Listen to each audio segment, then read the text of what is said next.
আছে স্যার, আর বাকি রাস্তা বিভিন্ন জায়গায়। মুন্সিগঞ্জের ইতিহাস ও ঐতিহ্যকে নতুন মাত্রা দিতে জেলা প্রশাসন প্রকাশ করেছে এক বিশেষ ভ্রমণ বই প্রত্নকথা।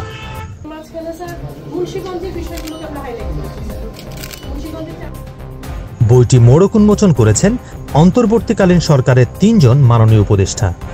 মুন্সিগঞ্জের প্রত্নতাত্ত্বিক নিদর্শন ও দর্শনীয় স্থানসমূহ নিয়ে রচিত প্রত্নকথা বইটির মোড়ক উন্মোচন অনুষ্ঠানটি অনুষ্ঠিত হয় জেলা প্রশাসকের সম্মেলন কক্ষে।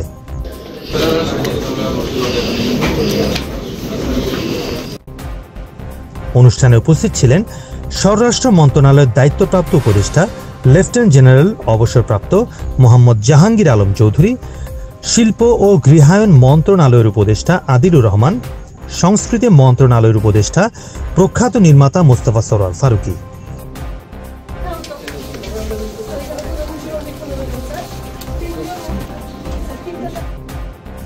সভায় মুন্সিগঞ্জের অবকাঠামোগত উন্নয়ন প্রকল্প যেমন সরকারি মেডিকেল কলেজ, 4 লেন সড়ক উন্নয়ন, কাটাখালী খাল সংস্কার প্রভৃতি বিষয় নিয়ে বিস্তারিত আলোচনা করা হয়।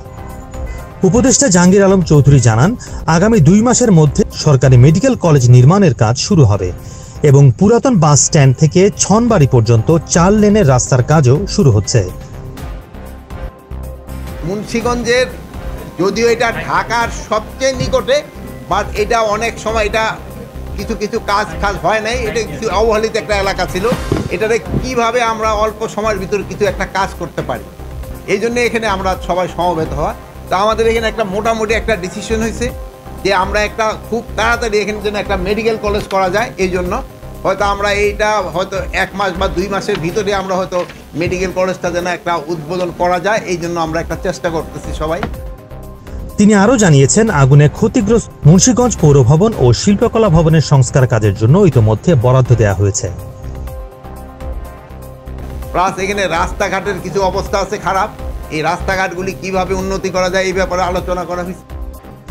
আলোচনায় আরও উপস্থিত ছিলেন নৌবাহিনী প্রধান, বিভিন্ন মন্ত্রণালয়ের সচিব, পুলিশ ও প্রশাসনের শীর্ষ কর্মকর্তারা।